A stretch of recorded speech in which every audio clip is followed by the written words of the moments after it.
여러분 안녕하세요. 사주명리 왕초보 교실 시간입니다. 이번 시간에는 이제 천간의 그 무토에 대해서 살펴보도록 하겠습니다. 무라고 하는 이 그 천간은요, 그 다섯 번째 천간입니다. 천간은 모두 10개의 기호로 이루어져 있습니다. 그리고 이 10개로 이루어진 기호들은요, 크게 양의 구간과 또 음의 구간으로 나뉜다라고 말씀을 드렸는데요. 바로 이 무라고 하는 것은 다섯 번째 위치한 천간이기 때문에 바로 양의 구간에 있는 그 마지막 천간이다라고 얘기할 수 있습니다. 무의 자형을 먼저 살펴보면요. 이게 그 소전에 와서는 오늘날의 무라고 하는 글자와 좀 비슷한 모양을 좀 띠게 되는데요. 각골문과 금문이라고 하는 고전을 보면요. 이게 어떤 물건에서 형성한 글이냐라고 하면 바로 창의 모양, 창에서 가져온 글자다라고 알려져 있습니다. 중국의 사극을 보면요, 전쟁하는 장면들이 많이 나오는데 병사들이 들고 있는 무기를 보면요, 굉장히 좀 커다란 이 창 같은 게 있죠. 거기서 무라고 하는 글자가 연유되었다. 자, 그러면 이 무라고 하는 글자의 자의는 무엇인가를 보면요, 도금은 천간무라고 되어 있고요, 다섯 번째 천간이다, 그리고 무성하다, 우거지다 라고 하는 뜻을 갖고 있습니다. 이거는 이제 한자의 우거질 무라고 하는 글자가 있는데, 이 무와 그 우거질 무는 같은 뜻의 글자입니다. 고전에서는 이 무에 대해서 어떻게 또 설명하고 있는지를 살펴보면요, 설문해자에서는 서로 얽히고 설킨 모양이다. 연해자평에는 무는 무, 즉 우성할 무를 뜻한다. 만물이 무성해지는 것이다, 이렇게 쓰여져 있습니다. 한여름에 산에 가보면 나무나 풀들이 어떻게 돼 있어요? 서로 이렇게 좀 얽히고 설킨, 수풀이 우거진 모양으로 있지요. 바로 이렇게 무라고 하는 글자는 만물이 자라서 무성해진다라고 하는 뜻을 갖고 있습니다. 이 무의 음양오행을 이제 살펴보면요, 시간의 측면에서는 양의 구간에 있고요, 공간의 측면에서는 양의 형태를 띠고 있습니다. 그래서 음양의 체는 양이 되는 거고요, 오행은 토가 됩니다. 그래서 무는 양토가 됩니다. 무토의 운동성은 어떻게 되는가를 살펴보면요, 무토는 양이 절정에 달해서 이 발산을 멈추는 운동이다라고 이렇게 설명드릴 수 있습니다. 토라고 하는 오행은 제가 오행의 시간 편에서도 말씀드렸지만 멈춤이라고 했죠. 그 운동의 속성이 멈춤이라고 했습니다. 그래서 천간의 운동이 갑에서 시작해서 양의 구간을 거치면서 발전을 하다가 무토에서 드디어 성장을 멈춘다라고 하는 이런 의미를 갖고 있는 거고요. 그래서 이제 이 모양이라고 하는 것은 이제 광입니다. 성장이 좀 될 때까지 됐기 때문에 넓은 모양이라고 얘기할 수 있고요.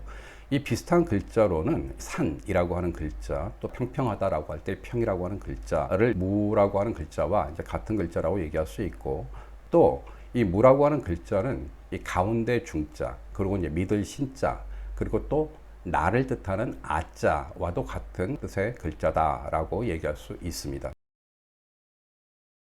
무토의 시공간에 대해서 살펴보면요, 먼저 계절로는 이제 환절기를 뜻합니다. 아마 늦여름 정도의 시기라고 생각을 하는데요. 바로 이러한 이제 환절기, 그게 바로 이 무토의 이제 계절이다라고 얘기할 수 있고요. 하루를 기준으로 말씀드린다라고 하면 이제 한낮의 후반부라고 얘기할 수 있습니다.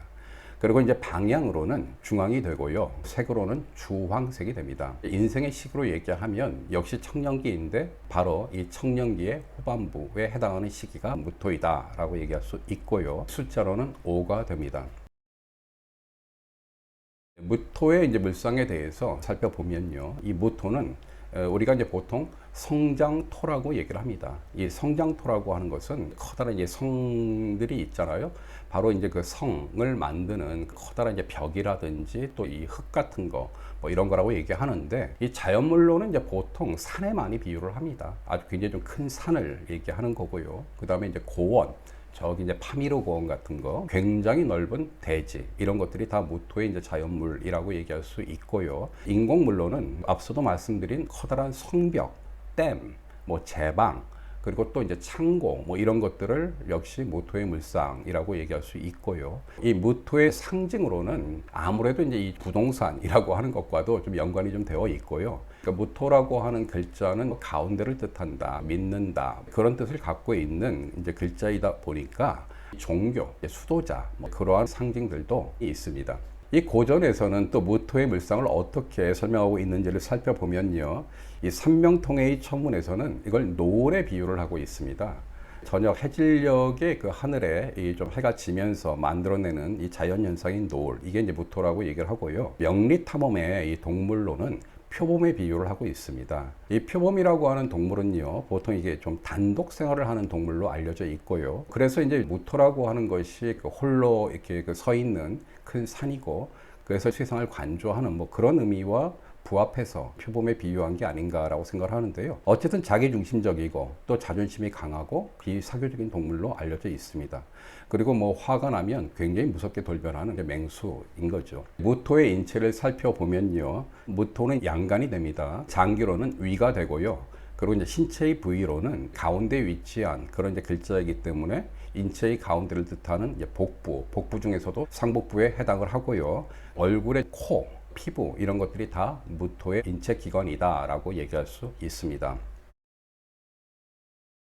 무토의 심리에 대해서 이제 살펴보면요. 무토는 앞서 이제 산에 비유했듯이 굉장히 큰 산이죠.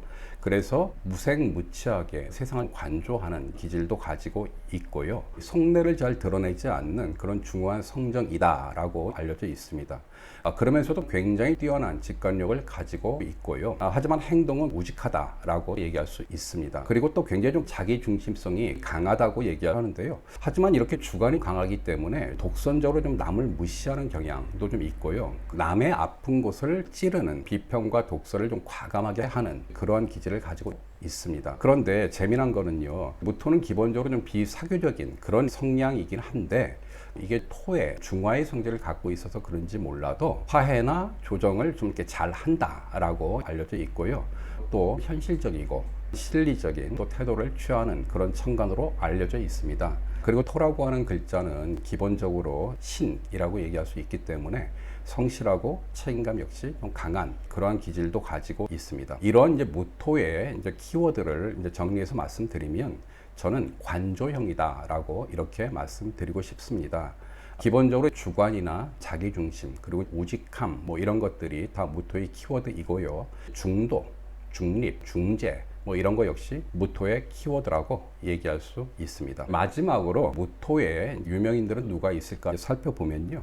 먼저 좀 정치인을 말씀드리면 두 명의 전직 대통령이 있습니다. 한 분은 그 노무현 대통령 그리고 박근혜 대통령, 이 두 분이 다 무토 일간의 정치인으로 알려져 있고요. 방송인 김어준 씨가 무토라고 알려져 있습니다. 그리고 연예인으로는 배우 정우성 씨, 김혜수 씨, 전도연 씨 다 무토입니다. 네, 오늘 이렇게 그 양의 구간에 있는 마지막 천간 무토에 대해서 이제 살펴보았고요.